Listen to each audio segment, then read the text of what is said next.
Adelante, chicos, le escuchamos. Bueno, buenas noches, profe. Hoy nosotros vamos a hablar sobre la óptica de la visión. ¿Sí? ¿Puede pasar, por favor?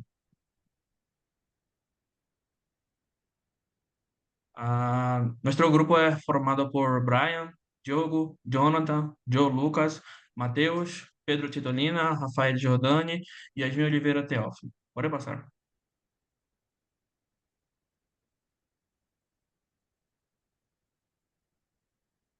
Bueno, antes de todo, tenemos que familiarizarse con los principios básicos de la óptica.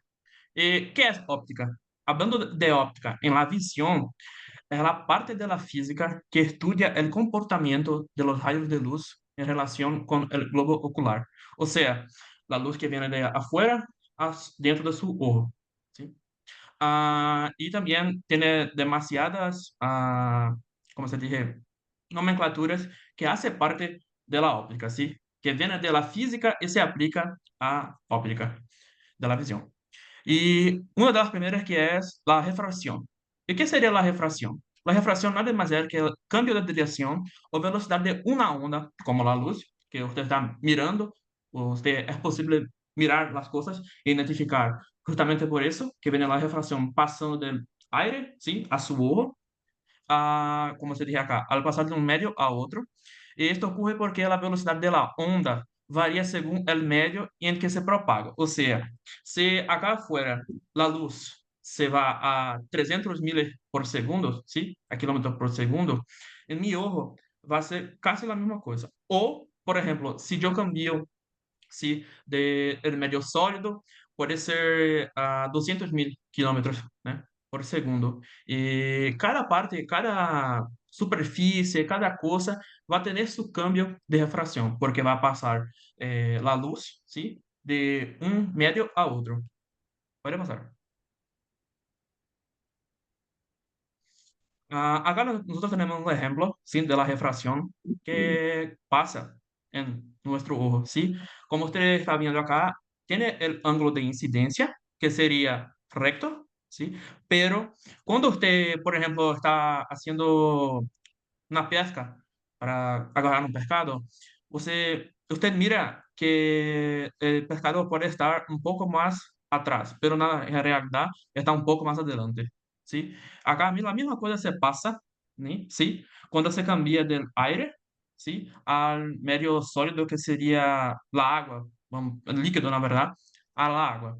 Acá sería donde mira la uno, pero es como está, como está, mira, es la 2, pero como está, es la uno. Puede pasar. Acá nosotros tenemos ah, un ejemplo de la aplicación a principios de la refracción a las lentes. Por ejemplo, personas que vienen con astigmatismo, hipermetropía, miopía, la oftalmología, los oculistas hacen con la lente para que tenga la convergencia de los focos de luz. ¿Sí? Acá, como ustedes están mirando, el foco de la luz viene, ¿sí? Y cuando se pasa pela lente, que es convexa, ela vai concentrar os raios de luz. ¿Sí? Puede pasar. Y acá, más un ejemplo, que es la lente cóncava. La persona que tiene demasiado foco y, por ejemplo, no consegue mirar, esa lente cóncava, ela va a dispersar un poco los rayos de luz, como está viendo acá. Ela está viniendo acá y ela faz la divergencia. Entonces, los dos términos que yo hablé, ¿puede volver, por favor? Los dos términos que tienes que tener en cuenta, sí o sí, es la convergencia, que viene la luz, ¿sí? Y va a convergir en un punto focal, y acá como está escrito distancia focal, ¿sí? Puede pasar. Y la divergencia que viene la luz y se dispersa. Entonces, esos dos conceptos tienen que tener en su cabeza para que se sepa de todo eso. Puede pasar.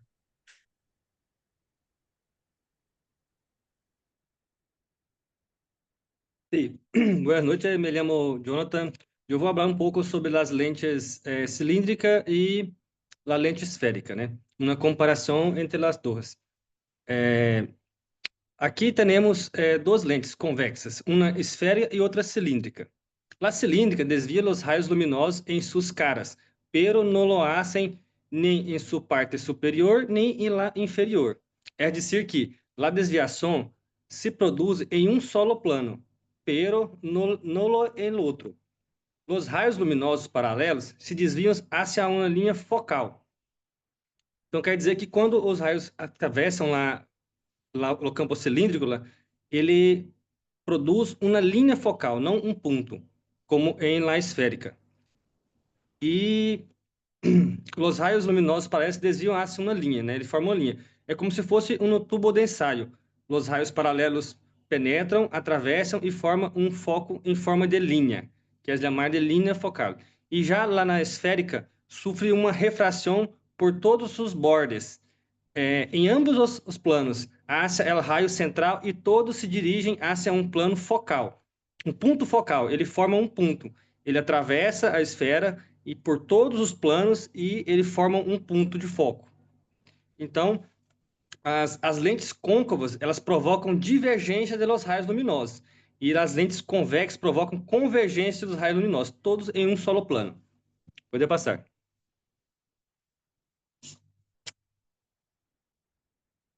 E a combinação de duas lentes cilíndricas em um ângulo reto equivale a uma lente esférica. É dizer que duas lentes cilíndricas cruzadas em um ângulo reto levam a cabo a mesma função de uma lente esférica. Ao invés dela formar um ponto, uma linha, ela forma um ponto. Por quê? Porque a lá vertical provoca uma convergência dos raios que atravessam as suas duas caras, e lá horizontal, a convergência de los raios superiores e inferiores. Então, todos os raios de luz se reúnem em um só ponto focal. Pode passar?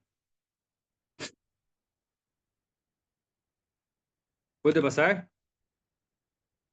Isto. Agora eu vou falar um pouco da distância focal de uma lente, né? O que é a distância focal de uma lente?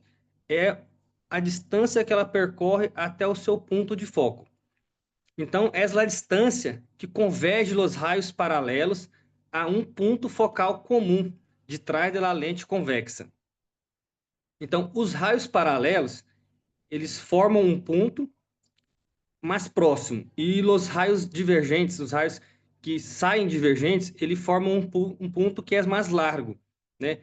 Pero, se a lente tiver uma curvatura maior, lá mesmo raio que se hace paralelo, ele pode converger na mesma distância que os raios paralelos.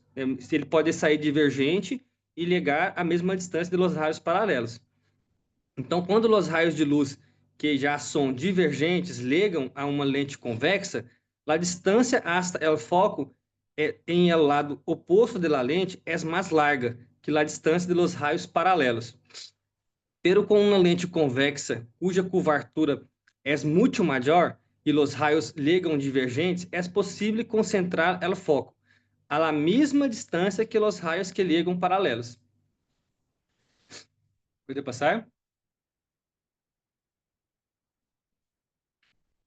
Pode passar? Sí, es un poco lento nomás, pero ya cambié. Sim. A formação de uma imagem por uma lente convexa. Como se produz a imagem? A imagem é tudo lá mesmo que são formadas e compostas por pontos de luz. Então, uma lente convexa pega os raios de luz que saem de cada ponto de um objeto e os concentra em pontos específicos do outro lado, formando uma imagem real invertida e seus extremos laterais invertidos. Este método, esse método da lente, uma câmera enfoca as imagens sobre a película. Então, é dizer que a imagem ela é formada por pontos de luz. Então, ele vai projetar do outro lado da lente a mesma imagem real, porém invertida, porém invertida.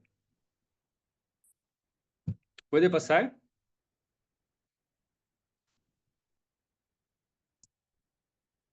determinação do poder de refração de uma lente. O que é poder de refração? Poder de refração é o poder que a lente tem de refletir a luz, né? Então, assim, esse poder de refração é chamado de dioptria, que é a unidade de medida do poder de refração. É dizer que a luz ela se move a 300.000 metros por segundo. Em lo ar, como ele não tem esse poder de convergência, é como dizer que se divide pela velocidade. Então, no ar, ela tem os mesmos trens de velocidade, então divide por 1, né?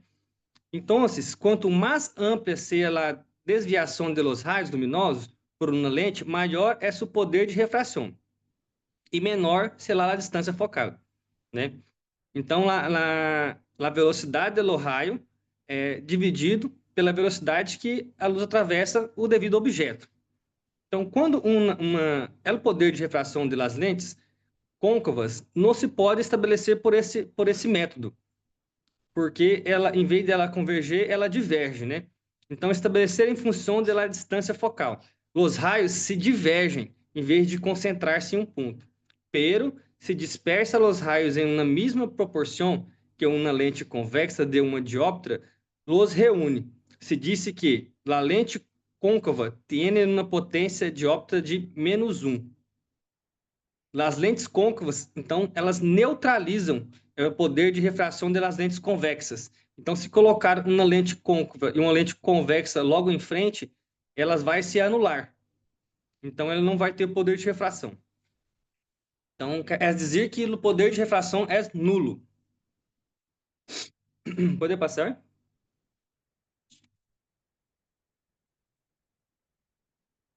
Agora eu vou falar um pouco da óptica do ojo. O ojo é composto por 4 superfícies de refração. A primeira superfície é a separação entre o aire e a cara anterior da córnea. A segunda superfície é a separação entre a cara posterior da córnea e o humor aquoso. A terceira separação é entre o humor aquoso e a cara anterior da cristalino. E a quarta separação é entre a cara posterior da cristalino e o humor vítreo. Então, como eu falei anteriormente, cada objeto tem um poder de refração, um poder de diminuir a velocidade da luz. E o poder de refração da córnea é de 1,38, do humor aquoso 1,33, da cristalino 1,4 e do humor vítreo 1,34, assim como está na imagem. Então, considerando todas as superfícies oculares de refração, é como uma lente. Quer dizer que é a redução do ojo. Todas as superfícies oculares de refração que se suma é a redução do ojo. Em la redução do ojo, se considera que existe uma só superfície de refração, que é de 17 milímetros por delante da retina, e o poder de refração é de 59 dióptrias, quando estamos em la acomodação da cristalina correspondente à visão de los lejos. A cara anterior da córnea a cara anterior da córnea é a que mais tem poder de refração. Ela segura 1/3 das 59 dióptrias. E por quê? Porque ela tem uma diferença muito grande do ar. Então, ela é a que mais retém. E a parte posterior, né? Ela tem mais semelhança com o ar, então ela retém menos, que é a parte do cristalino. A parte do cristalino ela retém em torno de 20 dióptrias. Mas, porém, sua curvatura pode aumentar, notavelmente, para permitir a acomodação, que é um tema que vai ser explicado mais adelante. Pode passar.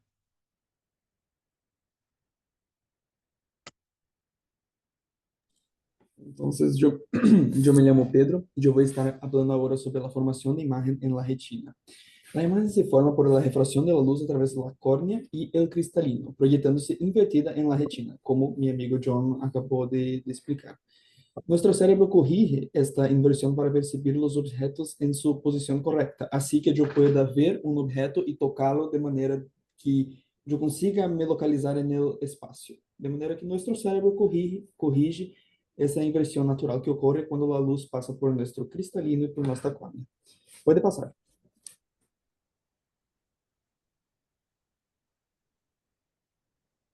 Hablando un poquito más sobre las dioptrías, esto es muy importante en relación a que voy a hablar enseguida, que es el mecanismo de la acomodación. Entonces, en cuestiones más prácticas de lo que John dice, la dioptría mide el poder de enfoque del ojo. Cuando miramos de lejos, el ojo se mantiene en repouso con 60 dioptrías. Es interesante que nosotros, cuando somos niños, tenemos más dioptrías y después tenemos progresivamente cada vez menos. Es llamado de presbicia. Por tanto, voy a hablar de esto después. Puede pasar para el próximo slide. Entonces, el mecanismo de acomodación, algunas generalidades sobre. La acomodación visual es el mecanismo fisiológico que permite al ojo ajustar al enfoque para objetos a diferentes distancias mediante cambios en la forma del cristalino, que es una lente elástica biconvexa suspendida por ligamentos suspensorios o zónulas conectados al músculo ciliar. Entonces, el cristalino que estás en la foto, que coloqué a la izquierda, es responsable por moldar su forma para que yo pueda tener, pelo menos ahora que soy joven, yo consigo mudar rapidamente el foco de mi ojo. Yo puedo olhar a mi dedo, que está acá en mi frente, o yo puedo olhar a cualquier figura que esté 100 metros, 200 metros enseguida. Y la diferencia en este foco es gracias al mecanismo de acomodación, que es como si fuese el foco natural de una cámara. Cuando nosotros colocamos el foco a cierto objeto, el fondo fica embasado. Y es prácticamente muy parecido con el mecanismo de acomodación del cristalino. El cristalino es componente del globo ocular que forma parte del aparato dióptrico del ojo junto con la córnea, o humor acuoso y humor vítreo, siendo responsable del reflejo de acomodación a la distancia. El poder dióptrico total es de unas 58 dioptrías. El cristalino contribuye con 15 dioptrías con la peculiaridad de modificar su poder dióptrico en relación con la acomodación. Entonces, cuando habla que el cristalino puede contribuir con 15 dioptrías, es porque nuestro ojo necesita hacer esfuerzo para poder focar en algo que esté perto. Nuestro mecanismo naturalmente no hace esfuerzo para ver de lejos, porque esto es mediado por nuestro sistema parasimpático, que es apenas activado cuando nosotros necesitamos focar para perto. Entonces, nosotros estamos pasivamente siempre olhando para lejos. Puede pasar.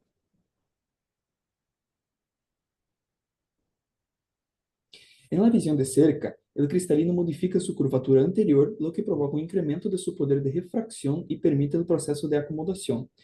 Factores principales que intervienen: elasticidad del cristalino, que favorece que el cristalino se vuelva más convexo cuando necesita, entonces él puede modificar su formato para poder ver de más perto, y la extensión de las fibras onulares, que tienden a mantenerlo más aplanado. Entonces, las fibras onulares son como que pequeñas cordinhas que ayudan a mantener la tensión en el cristalino y cuando necesario que se vuelva convexo, que pueda modificar su forma.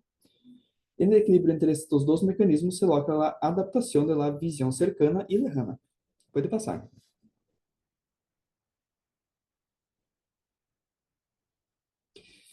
La acomodación también depende de la acción del músculo ciliar.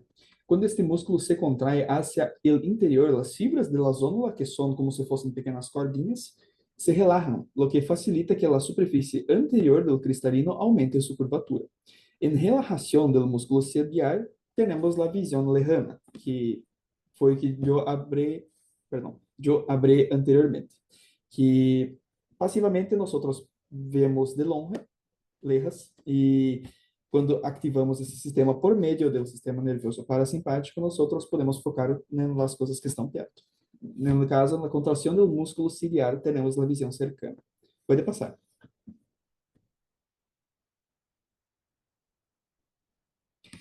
Agora vamos a hablar sobre la presbicia, que es lo que hablé en el inicio, que es la disminución del poder de contribuir, el cristalino contribuir con las dioptrias conforme la edad. O sea, la presbicia es un trastorno de acomodación que aparece con la edad. Se debe a la pérdida progresiva de elasticidad del cristalino, lo que reduce su capacidad de aumentar su curvatura para enfocar objetos cercanos. En la juventud, el ojo puede añadir cerca de 10 a 14 dioptrías para visión próxima. Con el envejecimiento, la amplitud de acomodación disminuye. Y el resultado es la dificultad para leer o realizar tareas a corta distancia, necesidad de alejar los objetos o usar lentes correctoras. Así que esto es un buen ejemplo de cómo los ancianos, normalmente cuando se da al celular a ellos van a leer de lejos, así, porque la acomodación del ojo no consigue leer de perto y es muy natural. Por lo tanto, aumenta con la edad. Puede pasar.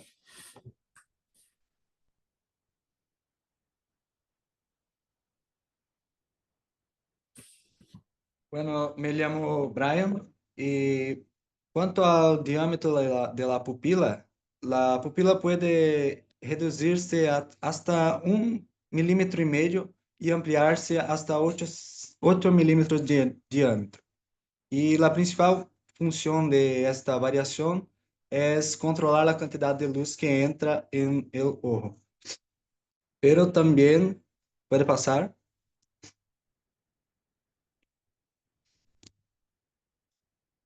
Também tem uma relação com a capacidade de profundidade de foco. Com um diâmetro pupilar menor, a profundidade de foco é maior. Como se pode ver em la imagem de arriba, la pupila está pequena, então os raios se concentram mais no centro do cristalino. Então, la línea entre estas líneas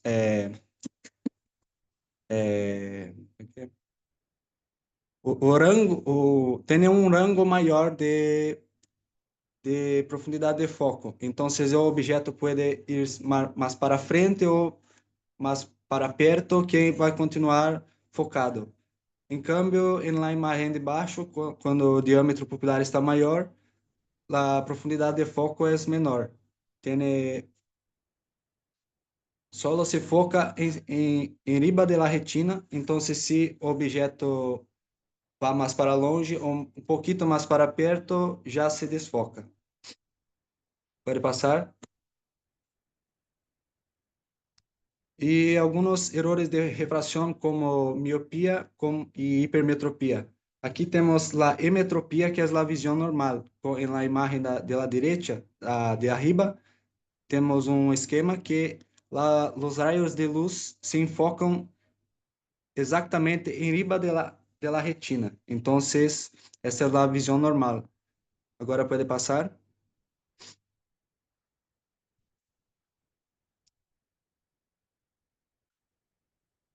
Volva 1.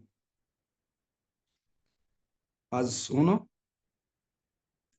Isso. E na hipermetropia, se dá quando o ojo é muito pequeno ou quando o sistema de lentes é demasiado débil, que hace com que os raios de luz se enfoquem por detrás da retina. Então, a pessoa que tem hipermetropia vai ter dificuldade para enfocar de cerca.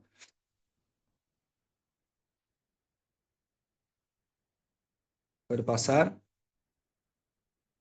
Já em la miopia é o contrário. Quando uma pessoa tem miopia, o ojo suele ser mais largo, então, ou o poder de refração ser muito forte. Então, os raios de luz vão se enfocar adelante da retina. Então, a pessoa vai ter dificuldade para enxergar de lejos, para enfocar de lejos. Agora pode passar. Agora, para corrigir estes errores, podemos usar lentes em la miopia. Como tem um excesso de poder de refração, os raios se enfocam adelante da retina, então temos que usar uma lente côncava, que vai fazer com que os raios se desplacem para fora e compense esse poder excessivo de refração, fazendo com que se enfoque sobre a retina. Pode passar. Já em la hipermetropia, usamos uma lente convexa, que vai desplaçar os raios hacia dentro e vai fazer com que os raios vai corrigir esta falta de poder de refracción, haciendo con que los rayos se enfoquen sobre la retina. Puede pasar. Bueno, el astigmatismo nada más es que un error refractivo, sí, de la córnea, en que el ojo no puede hacer enfocar la luz, sí. Así como nos muestra acá la imagen. Acá, como nosotros tenemos un ojo normal, la luz se pasa, sí, tiene su punto focal, ¿entiendes? Ahora, cuando el ojo tiene lo astigmatismo, la luz viene, acá como se mira todo envasado, no, por eso que cuando, por ejemplo, una persona que tiene astigmatismo va a dirigir su alto por la noche, siempre va a mirar los las lentes, sí, de los altos, muy envasado, no puede mirar nada. Entonces, como ustedes vieron acá, tienes múltiples puntos focales, ¿sí? Entonces, el astigmatismo es como se tiene su error refractario, como nosotros ya dijimos, que de un medio al otro. Ese error hace con que la persona no puede mirar tan cerca o tan lejos. Entonces, tiene que mirar bien cerquita así y tan lejos no va a mirar también.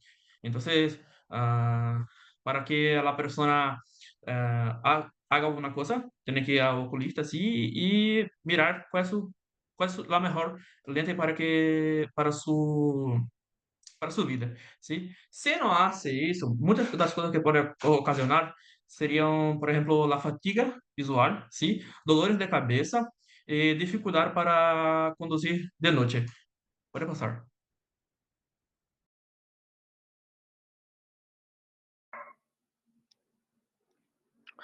Buenas noches. Hoy yo voy a hablar un poco sobre una enfermedad de gran importancia en la salud ocular, que es las cataratas. ¿Qué es la catarata? En su esencia, sería zonas opacas que se crean en cristalino, principalmente en los viejitos, pessoas más idosas. O que ocurre é que la desnaturación de ah, um segundo. Ocorre uma desnaturalização das fibrinas del ojo, da parte del cristalino, que acaba por formar as zonas opacas que acabam por intervir em uma buena visão, como mostra na diapositiva, uma pessoa com um ojo normal e uma pessoa com catarata em el cristalino. Podemos ver que o foco em la retina não é muito no es muy bueno, porque la catarata como nosotros amigos disseram anteriormente, vai mudar la refracción y va mudar la dirección de que sería la luz. Próximo, por favor, profe.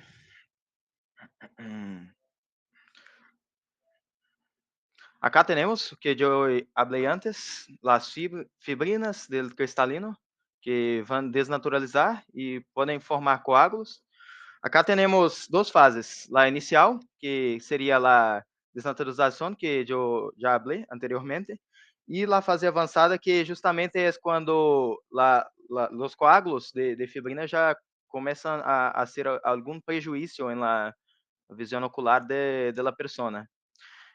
O que ocorre é que essa progressiva redução do passo de luz afeta seriamente a visão, como já lhe disse anteriormente. Próximo, profe.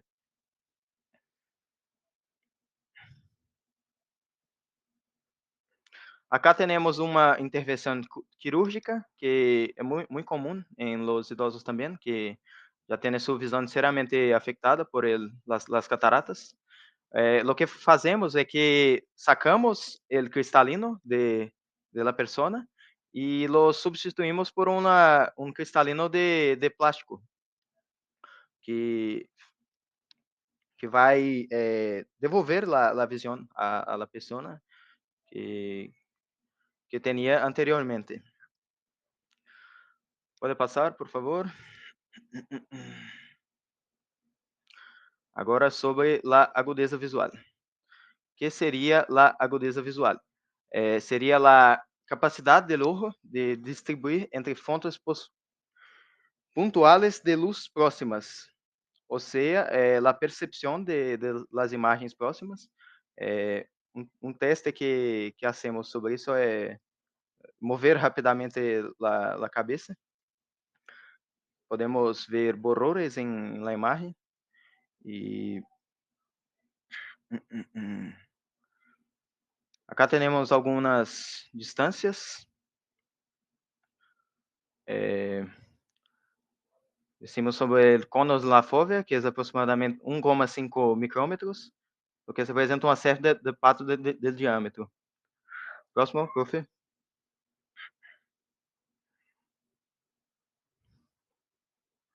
Acá temos um exame muito comum em los oculistas, el qual deixamos o paciente cerca de 6 metros de distância ou 20 pés e le perguntamos se enxerga perfeitamente as letras e a partir daí podemos medir qual é o nível de suficiente, se está muito prejudicada, se está normal.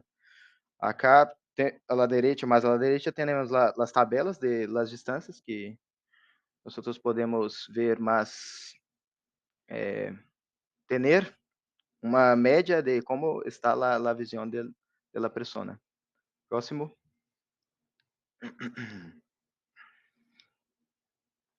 Como nossos olhos e cérebro percebem a profundidade. Acá podemos ver em la diapositiva a la derecha que nossos olhos nem sempre veem a mesma imagem. Generalmente, um olho está vendo algo e o outro outra coisa. O que ocorre é que em el cérebro, isso está involucrado em la percepção de profundidade, como disse o slide, ocorre uma suma, uma sobreposição das imagens que é interpretada por nosso cérebro e que podemos ter uma maior noção de profundidade. Próximo, por favor.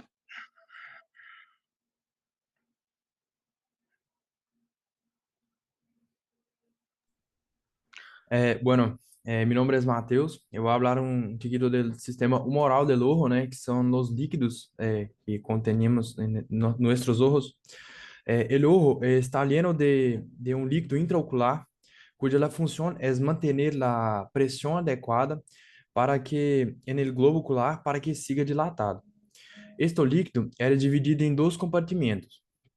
El humor aquoso, ubicado por delante do cristalino e que circula com liberdade, sendo constantemente produzido e reabsorvido, permitindo assim que o balanço entre sua produção e reabsorção mantenha a pressão e o volume adequado do líquido total do ojo. O outro compartimento era o humor vítreo, que também é chamado de corpo vítreo. Era uma massa gelatinosa que se ubica entre a cara posterior do cristalino e a retina e era agregada por la coesão de uma fina rede fibrilar composta por proteoglucanos. Pode passar, próximo.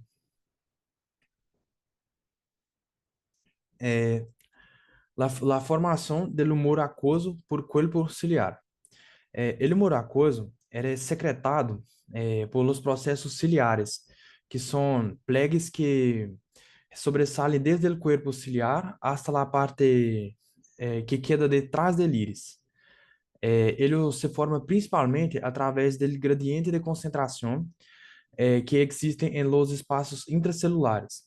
Este gradiente se forma a partir da grande quantidade de sódio que passa hacia o interstício das células epiteliares e porque este passo arrasta consigo íons de clorulo e bicarbonato para que mantenha a neutralidade elétrica.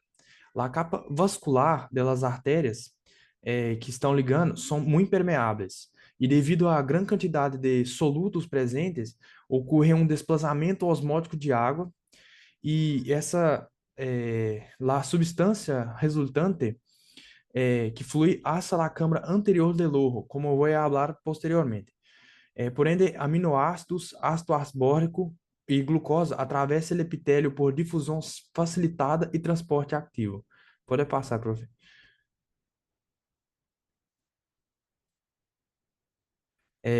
La salida do humor aquoso del ojo. Porque, como lhe dije, o humor aquoso ele está constantemente sendo formado. É de 2 a 3 microlitros por segundo. Ele humor aquoso está em constante reciclado. Por lo tanto, flui através da pupila hacia a câmara anterior del ojo.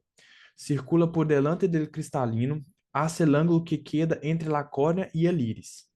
E depois desemboca no conduto de Schelm, que desemboca nas venas extraoculares.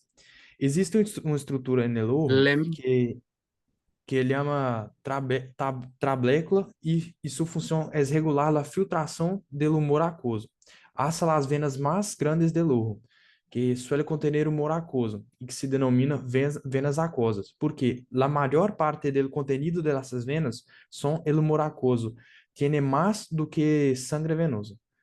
Só isso. Pode passar, profe.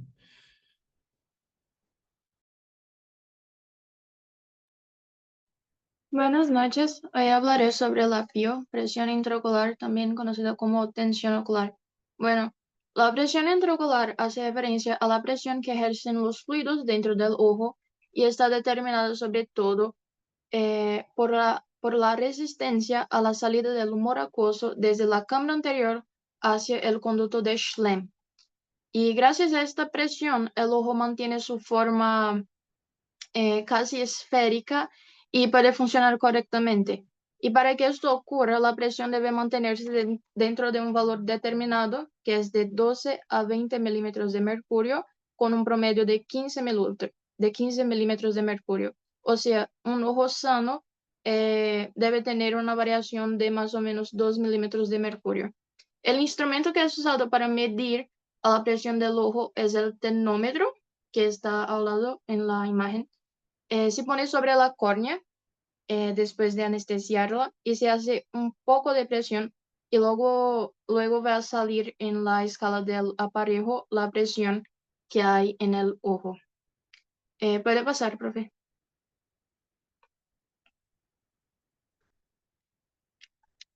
Dentro del ojo hay un humor acuoso, que es un líquido que se mueve constantemente.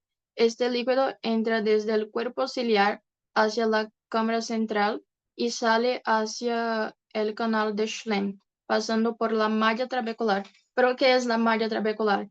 Bien, la malla actúa como un filtro y su resistencia va a regular cuán fácil un líquido puede salir.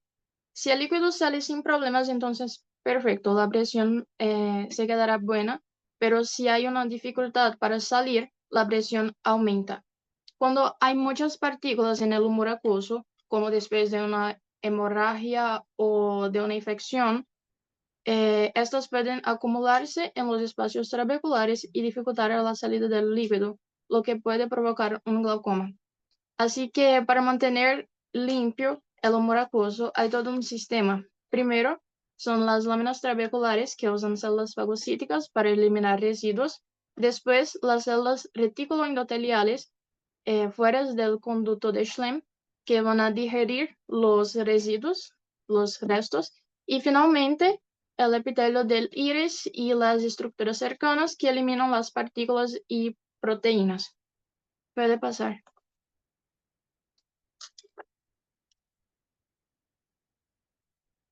Como hablé antes, si el líquido intraocular no es drenado correctamente, esto puede provocar un glaucoma. El glaucoma es una enfermedad que provoca una alta presión intraocular y es una de las principales causas de la ceguera. Lo que ocurre es que la presión aumenta hasta un nivel patológico que puede llegar al 60 a 70 milímetros de mercurio, lo que es muy grave, ya que si la presión al llegar a los 25 a 30 milímetros de mercurio por un periodo prolongado, ya hay una pérdida de visión irreversible. Y la principal causa de la presión alta en el glaucoma es que el humor acuoso encuentra resistencia para salir por los espacios trabeculares. Inflamaciones agudas, leucocitos y residuos bloquean estos espacios y elevan rápidamente la presión. Ya en casos crónicos, especialmente en ancianos, la causa más frecuente es la oclusión fibrosa de los espacios trabeculares. La consecuencia principal del glaucoma es la compresión del nervio óptico. Cuando hay una presión intraocular que se sube por encima de lo normal, las acciones se comprimen en el disco óptico y se bloquea al paso de nutrientes desde la retina hacia el nervio. Eso va a provocar una muerte progresiva de las fibras y con el tiempo se va a perder la visión. Ya el tratamiento del glaucoma, depende de cuánto ha avanzado la enfermedad, porque en etapas tempranas se usan colirios para reducir la presión y si la doença ya está más avanzada, se necesita cirugía para abrir los espacios trabeculares o crear conductos que permitan que el líquido se drene y se baje la presión. Es eso.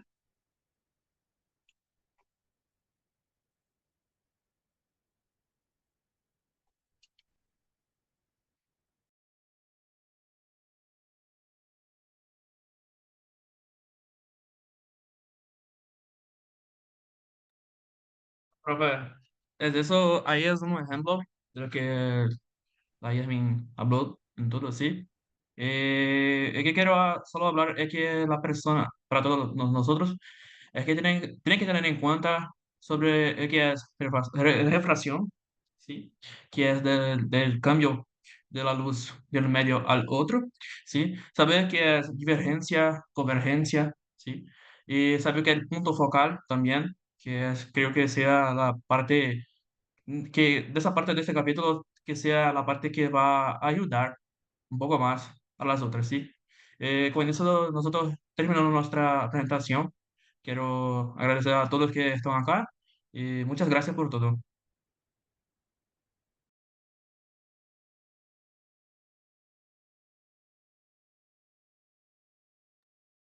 Bien, bien, muy bien. ¿Dónde están todos? ¿Dónde están todos Acá, los profe. compañeros, Sí, están todos. expositores? Acá. Sí, Estamos, estamos acá. doctor. Estamos ¿Dónde? acá. No Ei, estoy viendo, no estoy viendo. meu ¿Dónde está? fone. Alô? Alô? Alô? Está funcionando? Cala a Ah, boca. estamos te ouvindo. A ver, le veo a Diogo, le veo a Lucas, Pedro, John. John Acá. está Brian, con Brian, Mateus sí, Sí, estoy. y está Samsung. ¿Quién es Samsung? SM Yasmin, P13, P613. ¿Quién es? Nombre es Yasmin, espérame, Janina. Yasmin, perdón, Yasmin. sí. Janina dije. Ahí está. Bien, bien. A ver,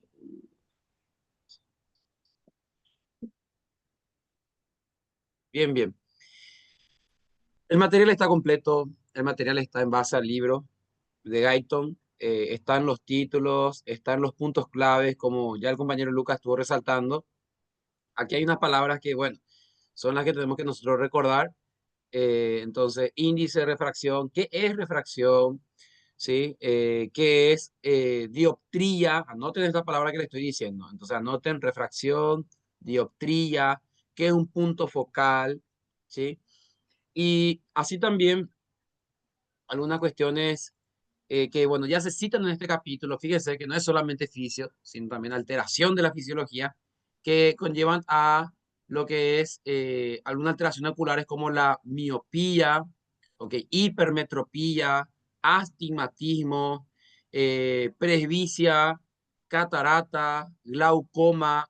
Quiero que manejen la definición de cada uno de esos. O sea, ¿qué es una miopía?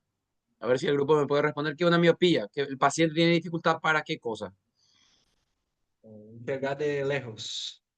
Mirar de lejos. Puede ver de cerca, A pero le imagem cuesta é mirar de formada lejos. antes da retina. Ok, ok. Pero le cuesta ver de cerca o le cuesta ver de lejos. De Ah, lejos. de lejos. De lejos. De lejos, ok. Sí, y la hipermetropía.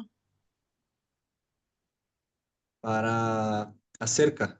Tiene dificuldade para enfocar de acerca. Ok, consigue ver de lejos, pero de cerca le cuesta ver. Sí, generalmente aquí en este capítulo, así como algo dinámico, digámosle, eh, es bueno siempre colocar unos dibujos, ¿está? De más o menos cómo una persona con miopía ve las cosas, ¿sí?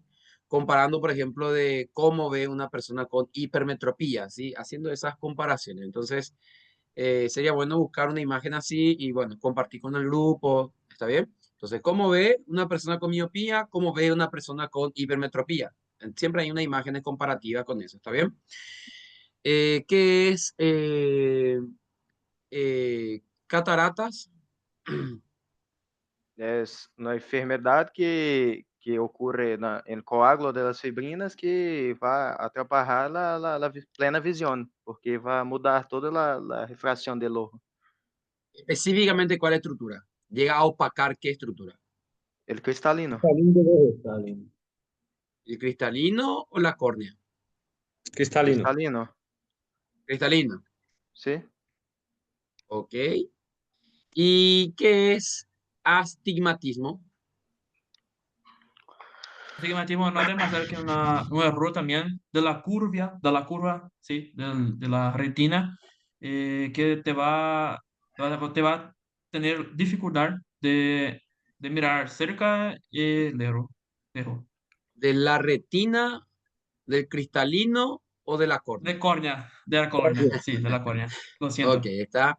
Entonces es un defecto en la curvatura o la estructura de la córnea, ¿verdad? Bien, Sí. ok. ¿Y presbicia qué es? Presbicia es la disminución progresiva de la capacidad de nuestro cristalino de se moldar y poder mudar el foco de lejos y perto. O sea, es una dificultad en el acomodamiento, ¿sí? Sí, ¿Es propio de la vejez? perdón, no entendí. ¿Está relacionado con el envejecimiento? Sí, directamente relacionado con el envejecimiento, porque el ojo él pierde flexibilidad, específicamente el cristalino, pierde la elasticidad que ele tiene, la capacidad de formar otras formas más convexas, menos convexas, debido a reparación tisular. Ocurre con el tiempo, se crean nuevas camadas encima del cristalino, que hace con que ele se quede más duro. Bien, bien. ¿Y glaucoma qué es? É Es o aumento da cuando pressão hay sanguínea. Presión sanguínea. É presión a, intraocular. Cuando aumenta la presión intraocular. ¿Cuánto es la presión intraocular normal? La PIO, esta presión intraocular. PIO. 12 a 20 milímetros de 12 a mercurio. 20, alguna parte van a encontrar 10 a 20, ¿ok? Sí, Bien, entonces cuando esta presión está aumentando, hay un valor realmente, está, alguna parte van a citar 25, arriba de 30, ¿ok? Pero bueno, entonces un aumento de la presión intraocular. Eh, pero hay una estructura, entonces que está ubicada entre la córnea y la esclera, ¿sí? Que sirve para reabsorber líquido. ¿Ok? ¿Cómo se llama esa estructura que reabsorbe entonces el líquido y evitar así un aumento de la presión intraocular? Está entre la córnea y la esclera. seria trabécula? No, no es la trabécula. Não. Un conducto, de Schlemm, conducto de Schlemm. ¿Ok? La estructura Não que está sei. ubicada entre la córnea y la esclera. Vamos a ver acá. Canal da Schlemm. Sí.